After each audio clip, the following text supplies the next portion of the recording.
नमस्कार, मैं हूं आपके साथ तनु शर्मा। आप देख रहे हैं नर्मदा की पुकार। आइए नजर डालते हैं आज की बड़ी खबरों की ओर। डॉक्टर विकास शर्मा ग्राम बल्दिया सोन में कृष्ण प्रिया भागवताचार्य श्रीमती अनुराधा जिनागर के मुखारबिंद से ज्ञान गंगा की धारा बह रही है, जिसको सुनने के लिए दूर दूर से ग्रामीण जनमाता बहनें बड़ी संख्या में अवतार रहे हैं। पूरा गांव धर्ममय होकर ज्ञान गंगा का पूरा आनंद ले रहे हैं। अनुराधा जिनागर को सुनने के लिए प्रतिदिन माता बहनों की संख्या बढ़ती जा रही है। व्यवस्था में ग्राम के मुखिया और ग्राम समिति ग्रामीण जन व्यवस्था में लगे हुए हैं। वायु, जल, अग्नि, लेकिन इन पंच तत्व को हम उपयोग करते हैं, ये समझना जरूरी है। क्योंकि रामचरितमानस में तो दर्शा दिया कि क्षितिजल पावक गगन सरिया पंच रचित अथ अधम शेषा, लेकिन इस शरीर से, इस काया से जो पंच तत्व से निर्मित है, इससे कार्य कैसे थे? भाई आपका कार्य तो करते हैं, कृषक अपना कार्य करते हैं, नौकरी वाले अपना कार्य करते हैं, माता बहनें घर में कार्य करती हैं, बच्चे लोग पढ़ाई का काम करते हैं, छोटे बच्चे खेलने का काम करते हैं। लेकिन हमको तय करना होगा कि संसार में एक इस पंच तत्व से निर्मित पुतले का कहाँ, कैसे और उचित उत्कृष्ट उपयोग कहाँ होगा। क्योंकि शरीर, मन, इंद्रियां, आत्मा, इन सबका शब्द आपने और सबका अर्थ भी आपने समझा। लेकिन गौण तत्व क्या है, गौण बात क्या है, गौण तथ्य क्या है, ये समझ नहीं। भागवत कथा में सिर्फ चोंच मार के घर का ही भाव नहीं होता। अरे आप गंगा में, गंगोत्री में नहाने जाएंगे तो पैसा भी लगेगा, जाओ कोई दिक्कत नहीं, जाओ स्नान करो। लेकिन वहां जाएंगे तो समय भी आपको खर्च करना पड़ेगा, रुपया पैसा भी खर्च करना पड़ेगा, ठीक है। और वहां नहाते नहाते कहीं पैर फिसल गया तो डूबने का गया। लेकिन ये ज्ञान गंगा जो श्रीमद् भागवत महापुराण की गंगा, इसमें व्यय नहीं होता, पैसा खर्च नहीं होता, ज्यादा समय खर्च होने की आवश्यकता नहीं, इसमें साबुन लगा के मलमल के नहाने की आवश्यकता नहीं। गुरु ज्ञान की साबुन से स्वतः ही स्नान हो जाता है। और इसमें फिसल गए तो डूबोगे नहीं, गंगा में फिसल गए तो डूब जाओगे, और ज्ञान गंगा में फिसल गए तो तैरना सीख जाओगे। ये सबसे बड़ी इसकी खूबी, महत्वपूर्ण बात है। कथा हृदय में उतरना चाहिए,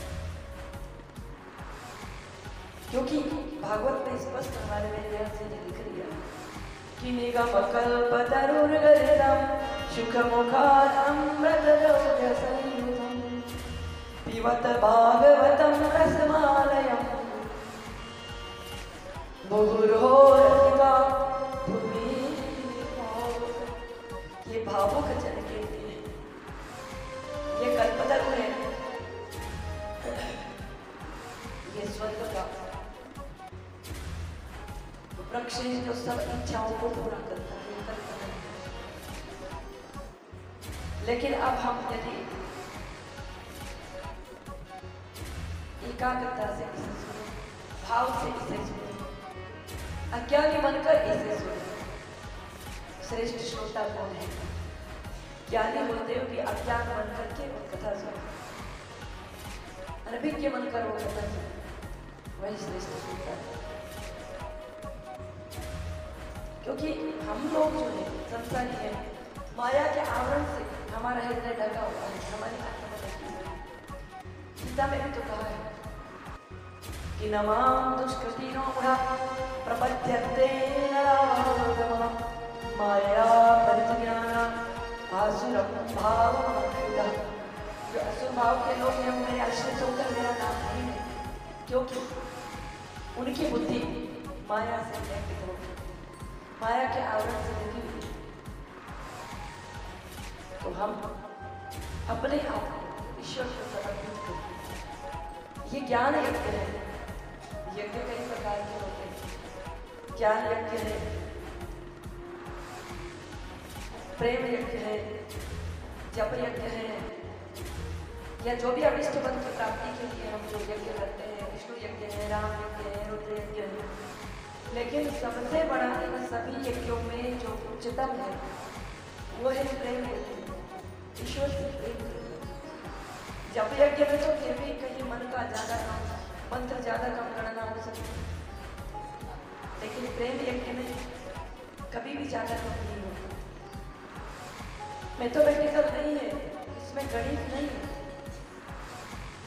मीरा अपनी धुन में नाच रही है, अपनी धुन में मंदिर में नाच रही है कि मोरे तो गिरधर गोपाल दूसरे हो गई, लेकिन इतनी निमग्न हो गई नाचते नाचते कि ताल पर पाँव नहीं पड़ रहे थे, ताल पर वो नहीं नाच रहे थे, पाँव कहीं और पड़ रहे थे, ताल कहीं और जा रही।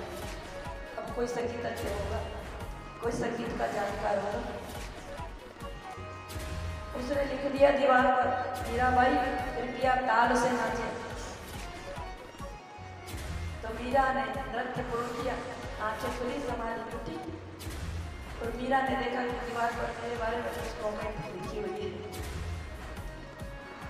मीराबाई ने उसके नीचे लिख दिया कृपया प्रेम से नाचो, राधे राधे।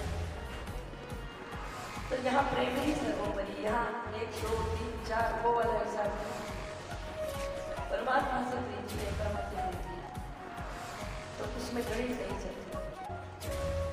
तो प्रेम करना भाग, अरे इसमें क्या करना, इसमें भक्ति धर्म है, अधर्म है, राजनीति है, राजनेता का धर्म है। सांसारिक मनुष्य जो होता है वो साधक कैसे बने, गृहस्थ का निर्वाहन कैसे करे, पति पत्नी का संबंध कैसा होना चाहिए, भक्त और भगवान के बीच का संबंध क्या है, ईश्वर तक पहुंचने की प्रथम सीढ़ी क्या है, अंत क्या है, अनंत क्या है, वेद क्या है, वेदांत क्या है, ये सब भागवत में निरूपण किया गया है।